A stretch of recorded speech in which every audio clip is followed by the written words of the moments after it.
श्री शिवाय नमस्तु भयम। दोस्तों, जैसा कि आप सभी लोग जानते हैं कि 8 जनवरी 2026 यानी गुरुवार को पड़ रही है माघ मास की कृष्ण पक्ष षष्ठी तिथि।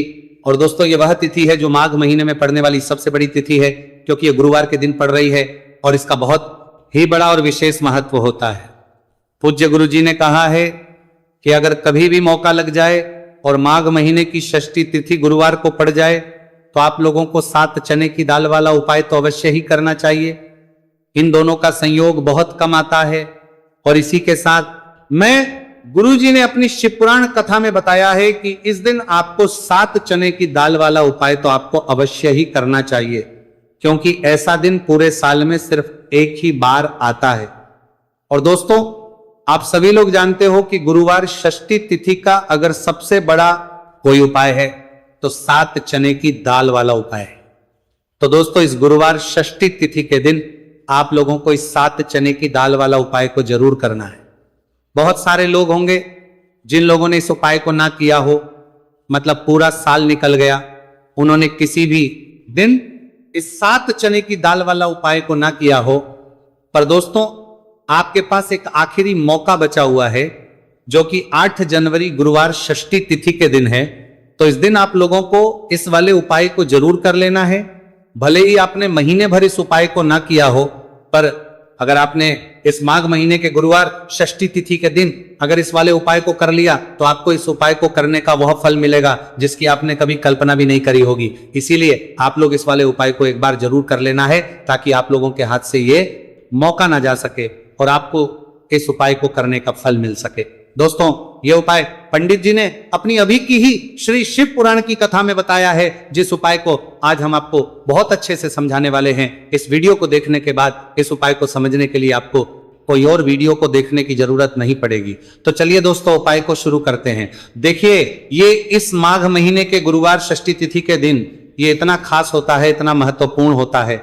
देखा गया है कभी कभी बड़े बड़े पूजा पाठ अनुष्ठान से जो मनोकामना नहीं होते, वह माघ महीने के गुरुवार षष्ठी तिथि के दिन एक छोटे से उपाय करने से ही आपकी मनोकामना पूर्ण हो जाती है। और बहुत सारे लोगों ने इस उपाय को किया भी है और उनको इस उपाय को करने का फल भी जरूर मिला है। अगर आप लोग भी इस उपाय को करना चाहते हैं तो आप इस उपाय को पहले अच्छे से समझ लेना, सुन लेना, उसके बाद करना। आपको इस उपाय का फल जरूर मिलेगा। और इस उपाय को कर लेने से आपके घर में चाहे किसी भी प्रकार और समस्या क्यों ना चल रही हो, आपको उसका कारण भी नहीं पता है कि भाई ये समस्या किस कारण से चल रही है। उसका कुछ भी कारण हो सकता है, जैसे पितृदोष हो सकता है या किसी भी तरह का मंगल दोष भी हो सकता है। तो इस दिन आप लोगों को यह वाला उपाय कर लेना है। ये एक ऐसा उपाय है जिस उपाय को अगर किसी विशेष दिन पर किया जाए तो भाई उस विशेष दिन का जो है वह तो हमें मिलता ही मिलता है, पर हमने उस दिन पर इस उपाय को है तो हमें उससे भी बड़ा फल मिलता है। और फल बहुत जल्दी मिलता है, क्योंकि आप इस उपाय को बहुत ही बड़े और विशेष दिन पर कर रहे हो। तो चलिए अब उपाय के बारे में बात करते हैं। लेकिन उससे पहले आप लोगों को यह जानना आवश्यक है कि आखिर ये उपाय किस समय करना है, किसको करना है और कैसे करना है। तो चलिए हम आगे आपको वीडियो में एक एक करके बता देते हैं। लेकिन उससे पहले अगर आप लोग हमारे चैनल पर बार आए हैं या फिर मेरी आवाज आज पहली बार सुन रहे हैं, तो हमारे चैनल को सब्सक्राइब जरूर कर लेना और इस वीडियो को लाइक करके कमेंट बॉक्स में श्री शिवाय नमस्तु भयम ओम नमः शिवाय जरूर टाइप कर देना। तो दोस्तों, इस 7 चने की दाल वाला उपाय को हमें इस गुरुवार षष्ठी तिथि के दिन कैसे करना है, किसको करना है, किस समय करना है और कहां पर करना है, ये सारे सवालों के जवाब आपको इस वीडियो में मिल जाएंगे। और जो ये देखेगा भाई, उसको 7 चने की दाल वाला उपाय जरूर करना चाहिए, क्योंकि इस दिन एक चने की दाल का भी बहुत ही बड़ा और विशेष महत्व होता है। और जब बात आते हैं एक कहां पर करना है और विशेष महत्व होता है चाहे 7 चने की दाल वाला उपाय की, तो ये सोने पर सुहागा वाली बात हो जाती है और ये एक बहुत ही बड़ा उपाय हो जाता है इस गुरुवार षष्ठी तिथि का। तो दोस्तों, इस 7 चने की दाल वाला उपाय को आखिर करना किसको है, सबसे पहले हम लोग वो बात जान लेते हैं।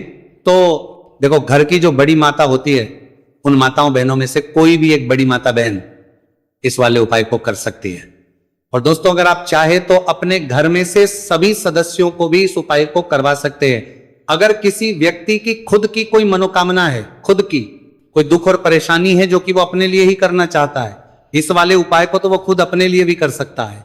बाकी अगर कोई घर में से ऐसा है जो कि अपने पूरे घर परिवार की सुख और शांति के लिए ये वाला उपाय करना चाहता है, तो भाई वह भी कर सकता है, उसमें भी कोई वाली बात नहीं है।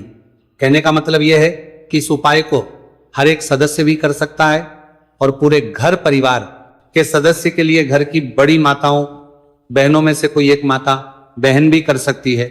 माताएं बहनें अगर घर में उपस्थित ना हो या वो ये वाला उपाय ना कर पा रही हो, तो फिर घर का कोई बड़ा सदस्य भी इस 7 चने की दाल वाला उपाय को कर सकता है, चाहे फिर वो पुरुष ही क्यों ना हो, उसमें कोई भी दिक्कत वाली बात नहीं है।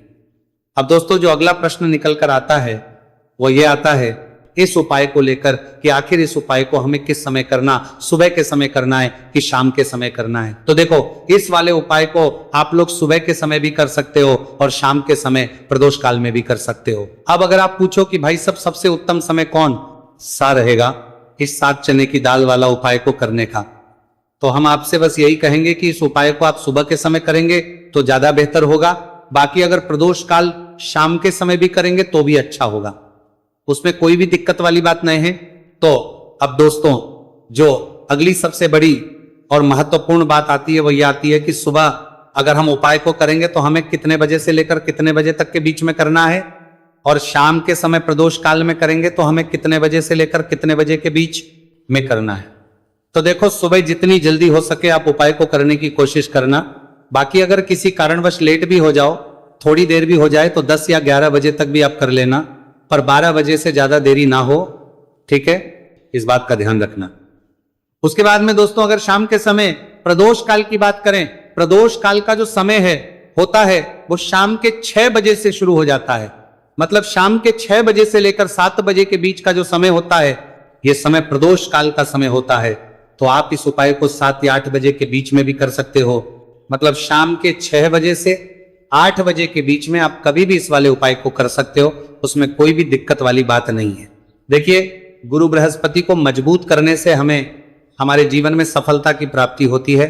यदि हमारा किसी भी प्रकार का कार्य अटक रहा है, परिपूर्ण ही नहीं हो पा रहा है, तो हमें अपने गुरु ग्रह को मजबूत करना बहुत अधिक आवश्यक होता है। देखिए, जब भी आपको ऐसा लगने लगे कि आपका जो जीवन है बहुत ही ज्यादा दुर्भाग्य के साथ बीत है, आपके कोई भी कार्य सिद्ध नहीं हो पा रहे हैं, तो जीवन में दुर्भाग्य को सौभाग्य में बदलने के लिए आपको यह चमत्कारिक उपाय करने चाहिए।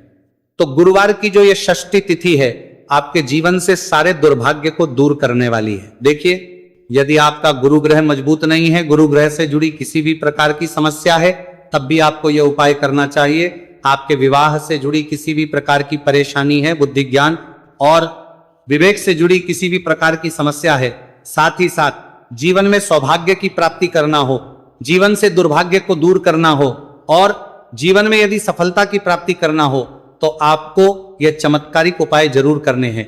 देखिए, आज के इस पूरे वीडियो में हम आपको 3 महा उपाय बताने वाले हैं और ये तीनों ही उपाय आपके जीवन की सारी समस्याओं को समाप्त करने वाले हैं।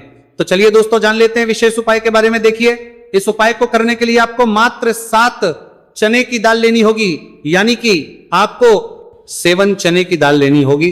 देखिए, चने की दाल जब भी आप लेंगे तो ये कहीं से भी टूटी हुई भी खंडित नहीं होनी चाहिए, इस बात का आपको विशेषकर ध्यान रखना है। इसी के साथ में आपको एक तांबे के पात्र के अंदर शुद्ध जल लेना होगा और इसी के साथ में आपको एक स्टील की कटोरी लेनी होगी जिसमें आपको शुद्ध जल लेना है। इसी कटोरी के अंदर आपको 1 से 2 गुड़ के टुकड़े भी डाल देने हैं, यानी कि आपको गुड़ वाला जल तैयार कर लेना है। अब इन तीनों ही सामग्रियों को लेकर के आपको पहुंचना है भगवान शिव के मंदिर में। देखिए दोस्तों, यह जो उपाय है आप इस गुरुवार षष्ठी तिथि के दिन सुबह से लेकर के शाम तक किसी भी समय में कर सकते हैं। देखिए दोस्तों, सबसे पहले तो आपके पास जो 7 चने की दाल है, इसे आपको जो आपने गुड़ वाला जल तैयार किया है उसमें आपको डालनी है। आप 7 चने की दाल भी ले सकते हैं, 11 चने की दाल भी ले सकते हैं, 21 भी ले सकते हैं, और यदि आप 41 चने की दाल लेते हैं तो बहुत ही शुभ होता है। तो आपके पास जितनी भी चने की दाल है, सबसे पहले तो आपको उसे गुड़ वाले जल के अंदर डाल देनी है। अब देखिए दोस्तों, आपके पास जो एक लोटा शुद्ध जल है, इसमें से थोड़ा सा जल सबसे पहले आपको भगवान शिव की शिवलिंग के सीधे तरफ, जहां गणेश जी का स्थान होता है, वहां पर आपको अर्पित करना है। फिर थोड़ा सा जल श्री कार्तिकेय जी वाले स्थान पर अर्पित करना है। फिर आपको थोड़ा सा जल माता अशोक सुंदरी वाले स्थान पर अर्पित करना है। फिर आपको थोड़ा सा जल माता पार्वती के हस्तकमल यानी कि कटी वाले भाग पर अर्पित करना है।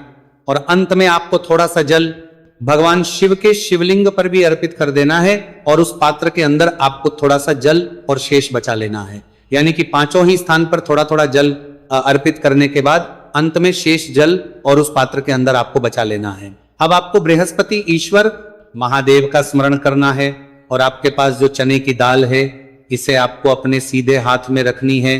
देखिए गुरु का दिन है, इसीलिए आपको ओम नमो भगवते वासुदेवाय इस मंत्र का जाप भी करना है। अब देखिए दोस्तों, आपके पास जितने भी चने की दाल है, चाहे 7 है, 11 है, 41 है, उतनी बार आपको बृहस्पतिश्वर महादेव का स्मरण है। और ये जो चने की दाल है इसे आपको भगवान शिव के शिवलिंग पर अर्पित कर देनी है। आपको लगातार बृहस्पतिश्वर महादेव का स्मरण करते रहना है। अब देखिए अंत में जो आपने उस पात्र के अंदर शेष जल बचाया था इसे आपको भगवान शिव के शिवलिंग पर ही धीरे धीरे अर्पित कर देना होगा। श्री शिवाय नमस्तु भयम इस मंत्र का जाप करते हुए यह उपाय करने मात्र से आपका जो भाग्य है वह स्वर्ण के समान चमकने लगता है। आपके से जो भी दुर्भाग्य है वो दूर होता है। तो इस प्रकार से आपको यह उपाय कर लेना है। यह उपाय आप सुबह से लेकर के शाम तक किसी भी समय में कर सकते हैं। अब दोस्तों हम जान लेते हैं गुरु जी द्वारा बताए गए दूसरे उपाय के बारे में। देखिए इस उपाय को करने के लिए आपको सबसे पहले तो मात्र थोड़ा सा शुद्ध घी लेना होगा। देखिए आपको मात्र आधा चम्मच ही शुद्ध घी लेना है और इसी के साथ में आपको एक तांबे के पात्र के अंदर आपने ही घर से शुद्ध जल लेना होगा और इन सभी सामग्रियों को लेकर के आपको भगवान शिव के मंदिर में पहुंच जाना है। आप यह उपाय सुबह से लेकर के शाम तक किसी भी समय में कर सकते हैं।